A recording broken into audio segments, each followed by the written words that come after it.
Bismillahirrahmanirrahim. Assalamualaikum warahmatullahi wabarakatuh. Perkenalkan, nama Ibu Sari Daulay. Pertemuan kali ini Ibu akan menjelaskan tentang sistem reproduksi manusia. Baiklah anak-anak, adapun tujuan pembelajaran kita pada hari ini, yang pertama yaitu mendeskripsikan fase-fase pembelahan mitosis dan meiosis. Yang kedua, menjelaskan ciri setiap fase pembelahan mitosis dan meiosis. Yang ketiga, menjelaskan karakter atau sifat sel anakan hasil pembelahan mitosis dan meiosis. Kita akan belajar ilmu pengetahuan alam untuk SMP kelas 9 semester 1 kurikulum 2013 revisi 2018. Jadi, kita akan mulai pada bab pertama, yaitu tentang sistem reproduksi manusia. Di sini ada pembelahan sel. Yang pertama yaitu pembelahan mitosis, yang kedua yaitu pembelahan meiosis. Bab pertama yaitu sistem reproduksi pada manusia. Pada awalnya manusia berasal dari satu sel, selanjutnya sel tersebut mengalami pembelahan secara terus-menerus, sehingga sel tersebut mengalami perubahan bentuk dan fungsi. Sehingga pada saat dewasa, manusia memiliki 200 triliun sel. Jadi kita review lagi materi organisasi kehidupan sehingga terbentuk suatu individu yang pernah kita pelajari di kelas 7. Nah, jadi kita terbentuk dari yang paling sederhana yaitu sel. Sel itu unit penyusun semua makhluk hidup. Nah, di sini ada beberapa jenis sel. Yang pertama yaitu sel epitel, sel darah, sel otot, dan sel lemak. Sel itu apakah bernafas, apakah bergerak, dan apakah membutuhkan nutrisi? Jawabannya iya. Jadi sel itu bernafas, bergerak, dan membutuhkan nutrisi. Di sini sel sangat aktif, intinya ada aktivitas di dalam suatu sel. Sel itu unit terkecil dari kehidupan. Nah, sel yang sejenis di sini akan membentuk suatu jaringan. Jadi, sel yang sejenis itu akan membentuk suatu jaringan.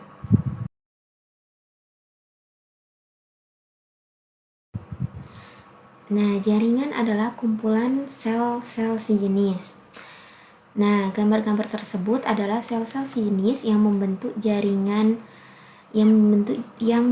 jaringan. Jadi di sini ada jaringan saraf, jaringan darah, jaringan otot, dan jaringan lemak. Kemudian, kumpulan jaringan akan membentuk fungsi organ. Jadi, di sini dia akan membentuk fungsi organ. Nah, ini adalah gambar lambung. Jadi, dia itu membentuk organ. Ini adalah lambung. Lambung fungsinya menerima makanan dan bekerja sebagai penampung dalam jangka pendek. Terus, memproses dan mengubah protein menjadi pepton. Dan lemak yang masuk ke dalam tubuh akan dicerna di dalam lambung. Proses pencernaan yang terjadi pada lambung ada dua, yaitu secara mekanik dan secara kimiawi. Secara mekanik, makanan akan diolah atau dicerna melalui dinding lambung dengan membolak-balikkan makanan yang sebelumnya telah dicerna oleh mulut. Nah, sedangkan secara kimiawi, makanan dicerna dengan bantuan enzim. Ada beberapa enzim. Nah, bukan hanya lambung, tapi banyak fungsi organ lainnya. Akhirnya, organ-organ membentuk sistem organ. Jadi, sistem organ adalah organ-organ menjadi satu. Nah, banyak juga organ yang lainnya seperti ada mata, ada jantung, ada paru-paru, dan masih banyak yang lainnya. Di sini ada terbentuklah suatu sistem organ. Nah, di sini ada sistem pencernaan, ada juga sistem reproduksi yang akan kita pelajari setelah ini, dan masih banyak lagi sistem-sistem yang lainnya seperti sistem peredaran darah dan lain-lain sebagainya. Nah, sistem organ ini bergabung menjadi satu sehingga menjadilah organisme. Jadi kita ini adalah suatu organisme. Jadi setelah sistem organ bergabung menjadi satu, jadilah kita, yaitu organisme. Nah, yang A yaitu pembelahan sel. Sebelum kita belajar sistem reproduksi, coba kita pahami dulu materi tentang pembelahan sel. Seperti yang Ibu jelaskan tadi, pada awalnya manusia berasal dari satu sel. Nah, sel tersebut mengalami pembelahan secara terus-menerus sehingga pada saat dewasa menjadi 200 triliun sel. Nah, dapatkah kalian menyebutkan alasan sel tersebut mengalami pembelahan? Jadi, alasan sel tersebut mengalami pembelahan ada 3. Yang pertama yaitu pertumbuhan, yang kedua perbaikan, dan yang ketiga reproduksi. Nah, pertumbuhan itu ukuran manusia tersebut tumbuh bertambah dari yang kecil menjadi besar. Nah, perbaikan tersebut misalnya ada jaringan-jaringan yang rusak, itu akan diperbaiki, akan mengalami perbaikan. Sedangkan reproduksi itu adalah perkembangbiakan. Seperti yang Ibu jelaskan tadi, alasan pertama sel mengalami pembelahan adalah untuk pertumbuhan. Nah, makhluk hidup itu kan tumbuh. Jadi, kita kan makhluk hidup. Jadi dari kalian kecil hingga kalian besar atau dewasa, kita mengalami pertumbuhan. Maka semakin banyak sel yang ada, maka kita akan semakin besar atau ukuran kita akan bertambah. Nah, alasan kedua adalah untuk perbaikan. Nah, misalnya kalian luka, akan terjadi perbaikan untuk membentuk jaringan baru. Jadi, luka tersebut akan membentuk jaringan baru. Di sana terjadi perbaikan. Nah, proses perbaikan jaringan yang rusak pada luka tersebut adalah hasil dari pembelahan sel. Yang ketiga yaitu sel mengalami pembelahan untuk reproduksi atau perkembangbiakan, di mana perkembangbiakan adalah ciri lain dari makhluk hidup. Nah, pada proses reproduksi seksual diperlukan sel kelamin untuk membentuk individu baru. Nah, proses pembentukan sel kelamin dilakukan dengan cara pembelahan sel.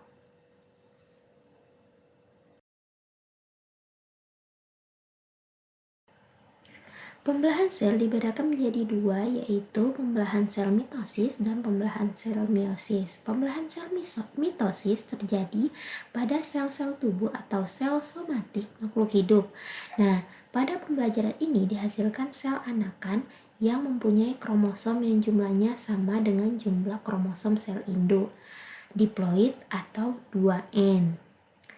Nah, kromosom adalah materi genetik yang berperan dalam pewarisan sifat. Sedangkan pembelahan meiosis hanya terjadi pada sel kelamin.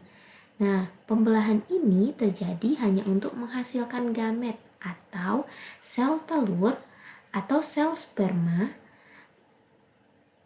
Pada pembelahan ini dihasilkan sel anakan yang mempunyai kromosom yang jumlahnya setengah dari sel induk. Jadi jumlah kromosom pada pembelahan meiosis itu hanya setengah dari sel induk.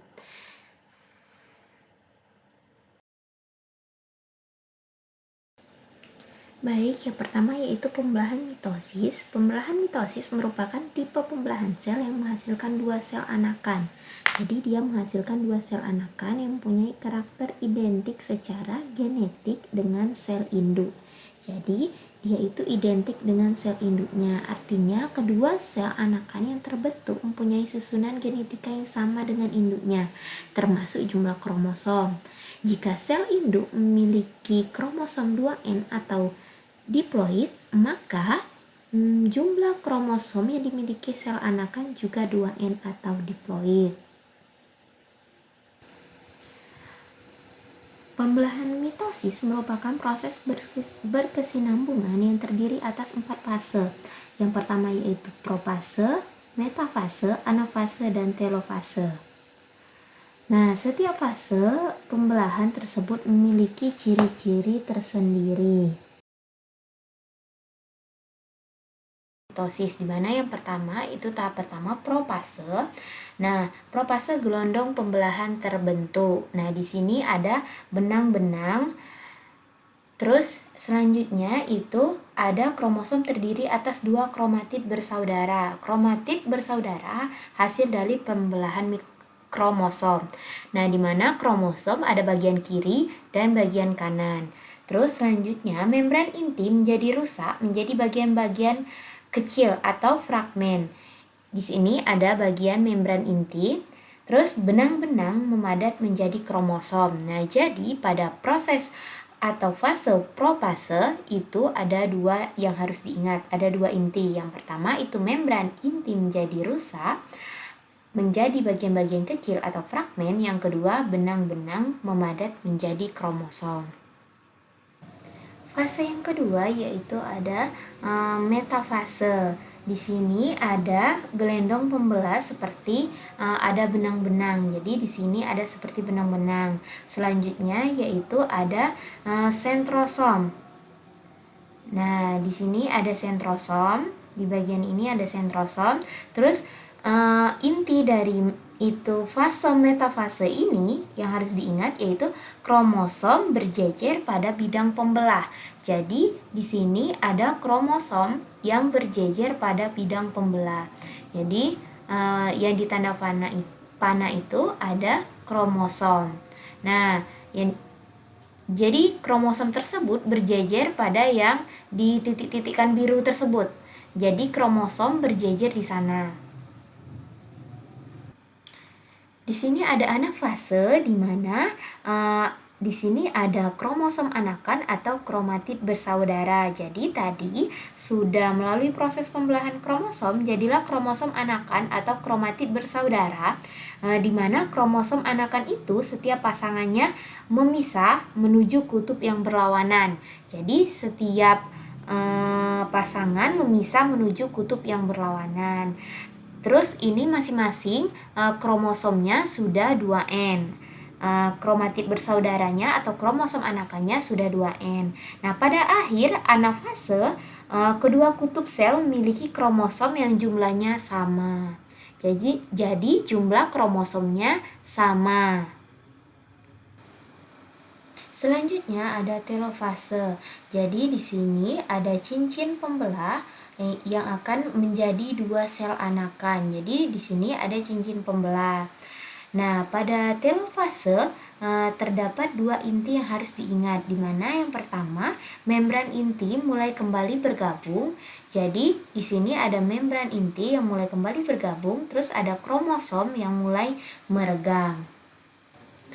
Nah, selanjutnya itu ada pembelahan meiosis.